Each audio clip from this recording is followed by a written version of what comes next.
নমস্কার। শুরু করছি ক্যালকাটা ডায়ালগসের আজকের প্রতিবেদন। খবরের অন্তরালের খবর নিয়ে আমি মনোজ দাস। অনেক ঢাকঢোল পিটিয়ে কাড়া নাকাড়া বাজিয়ে আমেরিকা থেকে ডোনাল্ড লু আর তার দলবল বাংলাদেশে এলেন। নেহাত ছোট দল নয়।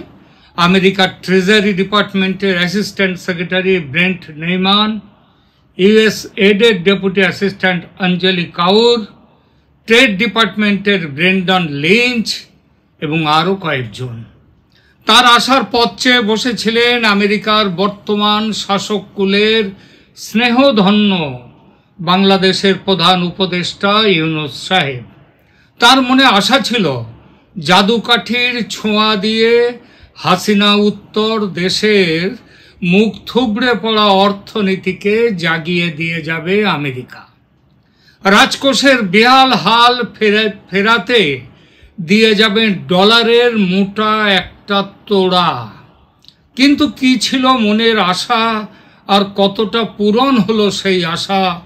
লু বিদায়ের পর রামপ্রসাদের আমার সাধনা মিটিল আশা না পড়িল এই শ্যামাসঙ্গীতটি গাইছেন, নাকি রবি ঠাকুরের কবিতা যা পেয়েছি সেই মোর অক্ষয় ধন, যা পাইনি বড় সেই নয়, এই বলে মনকে সান্ত্বনা দিচ্ছেন ইউনূস সাহেব?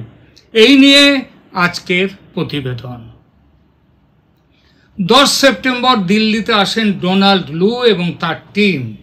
দিল্লির মিটিং সেরে 15 তারিখে ঢাকায় এসে মিটিংয়ে বসেন বাংলাদেশ সরকারের প্রধান মোহাম্মদ ইউনূসের সঙ্গে।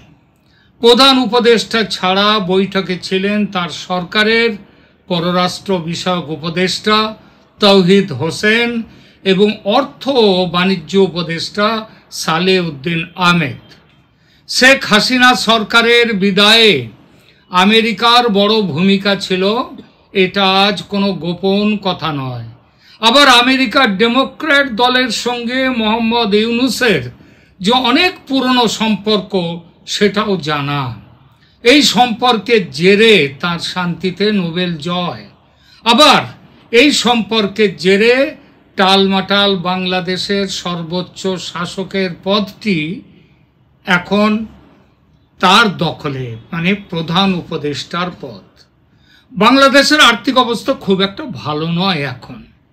রাশিয়াকে, ভারতকে, চীনকে বড় অঙ্কের দেনা মেটাতে হবে, গড়ে তুলতে হবে ধ্বংস হওয়া বেশ কিছু ইনফ্রাস্ট্রাকচার। সুতরাং অর্থ সাহায্যের আবেদন করার জন্য একেবারে তৈরি হয়ে বসেছিলেন ইউনূস সাহেব। বাংলাদেশের সরকারি সংবাদ সংস্থা বাসস সেই সংবাদ সংস্থা জানাচ্ছে, বৈঠকের শুরুতে জনাব ইউনূস সফররত মার্কিন প্রতিনিধি দলকে ছাত্র জনগণের বিদ্রোহের ছোট্ট একটু ধারা বিবরণী দেন। শেখ হাসিনার নেতৃত্বাধীন আওয়ামী লীগ সরকারের পতনের পর বাংলাদেশের মানুষ কেমন আছে, কতটা ভালো আছে সেটাও জানান। এই 1 মাসে কি কাজ করেছেন তার ফিরিস্তি দিয়ে বলেন যে দুর্নীতির মূল উচ্ছেদ করার জন্য অন্তর্বর্তী সরকার বেশ কিছু ব্যবস্থা নিয়েছে। কি ব্যবস্থা? বাংলাদেশের বিচার বিভাগ, পুলিশ, নির্বাচন কমিশন এবং সংবিধান সংস্কারের জন্য একটি দুর্নীতি বিরোধী সংস্থা গঠনের পাশাপাশি 6টি কমিশন তিনি গঠন করেছেন। এই সফরটিকে গভীরভাবে পর্যবেক্ষণ করা হচ্ছে এই কারণে যে এটি শেখ হাসিনার পতনের পর বাংলাদেশে আসা মার্কিন যুক্তরাষ্ট্রের প্রথম উচ্চ পর্যায়ের প্রতিনিধি দল। আর শেখ হাসিনা মার্কিন প্রশাসনের কড়া সমালোচক হিসেবেও পরিচিত ছিলেন। বাংলাদেশের রাষ্ট্রীয় মালিকানাধীন নিউজ আউটলেট বাসস দ্বারা জারি করা একটি জ্ঞাপন অনুসারে মিস্টার ইউনূস মার্কিন কর্মকর্তাদের প্রথমেই বলে দেন, এতদিন আমরা দুর্নীতির সাগরে নিমজ্জিত ছিলাম। হাসিনার আমল মানে দুর্নীতির সাগর, এবং তার আমলে এই সাগর থেকে সৈকতে উঠেছে বাংলাদেশের মানুষ, নাকি সাগর থেকে মহাসাগরে গিয়ে পড়েছে, সেটা অবশ্য তিনি বলেননি।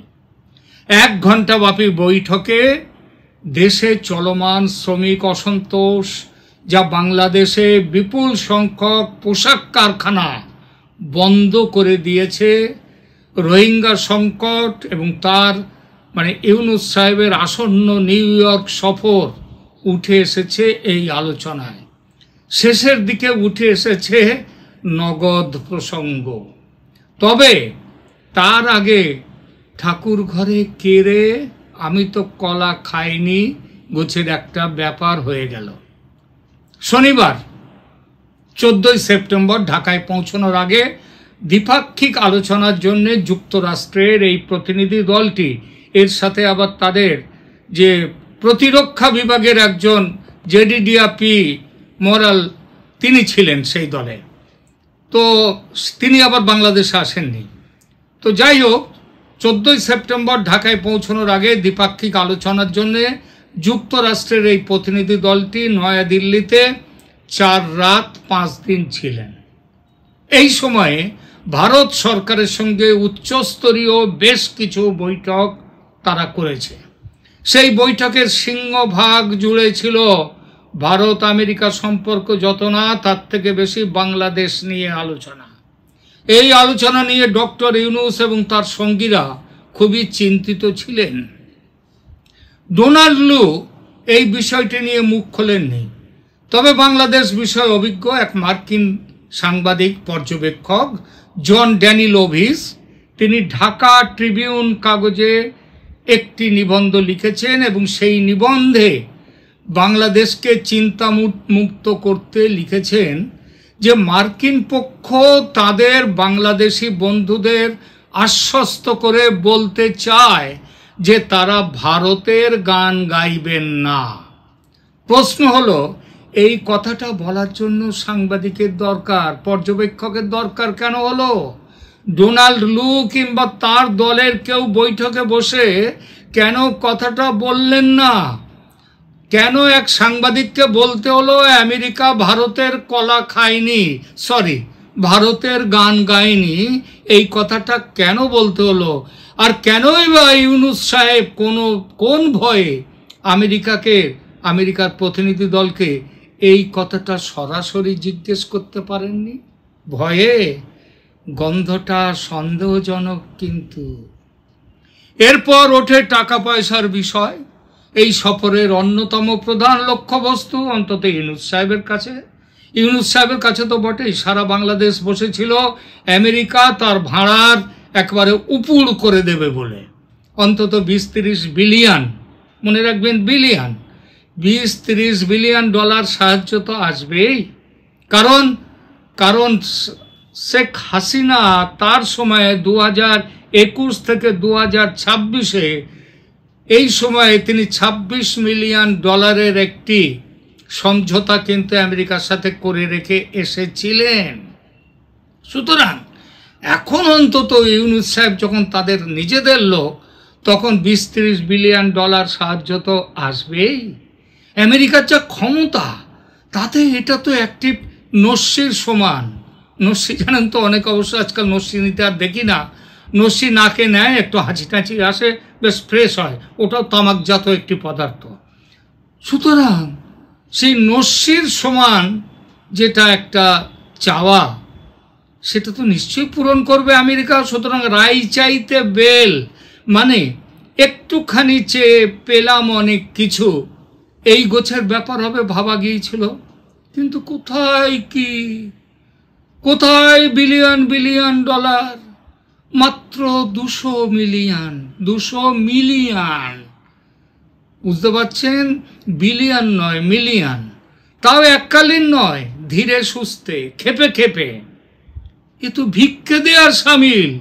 ঢাকাস্থিত মার্কিন এমবাসি অবশ্য জানাচ্ছেন ইউএসএইড এবং বাংলাদেশের মধ্যে একটি চুক্তি, এই চুক্তি মোতাবেক ঢাকাকে 200 মিলিয়ন ডলার, মানে 20 কোটি ডলার, 1 বিলিয়নে হয় 100 কোটি, আর 200 মিলিয়ন মানে মাত্র 200 মিলিয়ন মানে আমাদের 1 বিলিয়নও নয়। সেই বলেছেন এই পত্রিকাতে, এই ঢাকাস্থিত মার্কিন এমবাসি, তারা বলেছে ইউএস এড এবং বাংলাদেশের মধ্যে একটি চুক্তি স্বাক্ষর মোতাবেক ঢাকাকে 200 মিলিয়ন অনুদানের পথ প্রশস্ত করবে। মানে পথ তৈরি হয়নি, পথটা প্রশস্ত করবে। পথ প্রশস্ত করবে মানে খিদের জ্বালায় আজ মরছি এখন, আর বলছে খাওয়ার পাওয়ার পথ প্রশস্ত করার চুক্তি করা হলো। খাবার আস্তে আস্তে প্রাণ যদি চলে যায় তবে মরার পর কি পিণ্ড দেওয়ার জন্যে আত্মা আসবে পিণ্ড খাওয়ার জন্যে? ইউনূস সাহেব আর একটু জাপটে ধরতে পারলেন না? লু সাহেবকে ডলার দেওয়ার নাম নেই, কিন্তু কথার বার্তার বিশাল ফুলঝুরি, সেখানে কোনো খামতি নেই।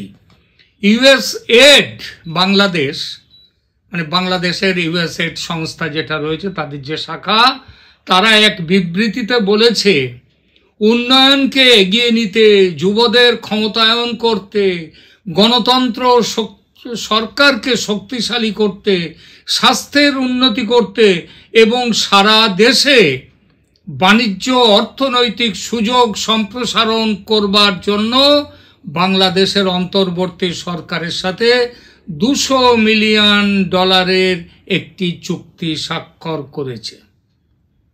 এত কাজ আর 200 মিলিয়ন ডলার চুক্তিতে স্বাক্ষর করেন বাংলাদেশের অর্থ উপদেষ্টা ডক্টর সালেউদ্দিন আহমেদ এবং পররাষ্ট্র বিষয়ক উপদেষ্টা মোহাম্মদ তৌহিদ হোসেন। পররাষ্ট্র সচিব মোহাম্মদ জসিম উদ্দিন তিনি সাংবাদিকদেরকে একটা ব্রিফ করেন এই বৈঠকের পর, এবং সেখানে এমন একটা কথা বলে বসেন যে ভারতের সঙ্গে এর আগে বাংলাদেশের ব্যাপারে কি কথা হয়েছে মার্কিন দলের, সেটা নিয়ে ইউনূস সাহেবের ঘুম উড়ে গেছে। প্রেস ব্রিফিংয়ের সময়ও সেই ভয়ের উল্লেখ আর মনে সাহস আনার আপ্রাণ চেষ্টা। অনেকে সেই ভূতের ভয় পেলে যেমন জোরে জোরে গান গায় না, সেই রকমই আর কি। জসিম উদ্দিন সাহেব বলে বসলেন, বললেন কি যে আলোচনায় দ্বিপাক্ষিক সম্পর্কের এলাকায় পড়ে এমন সমস্ত বিষয় কভার করা হয়েছে যা ইঙ্গিত করে যে ভারত বাংলাদেশ সম্পর্কটি আলোচনায় উপস্থিত হয়নি। অর্থাৎ ভারত আলোচনা বাংলাদেশের আলোচনায় যা হয়নি এটা ভেবে, এটা বলে যেন মনে খুব শান্তি পাচ্ছেন।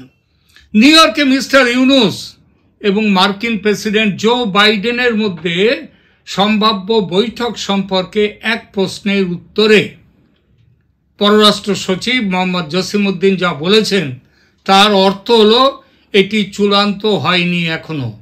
অথচ 10 জন না 12 জন যাবে, কে কে যাবে, এবং ইউনূস সাহেবের মেয়ে যাবেন না কোন নেতারা যাবেন, কোন উপদেষ্টারা যাবেন, তা নিয়ে রীতিমতো ঝামেলা ওখানে শুরু হয়ে গেছে। আর পররাষ্ট্র সচিব মোহাম্মদ জসিম উদ্দিন বলছেন এটা এখনো চূড়ান্ত হয়নি।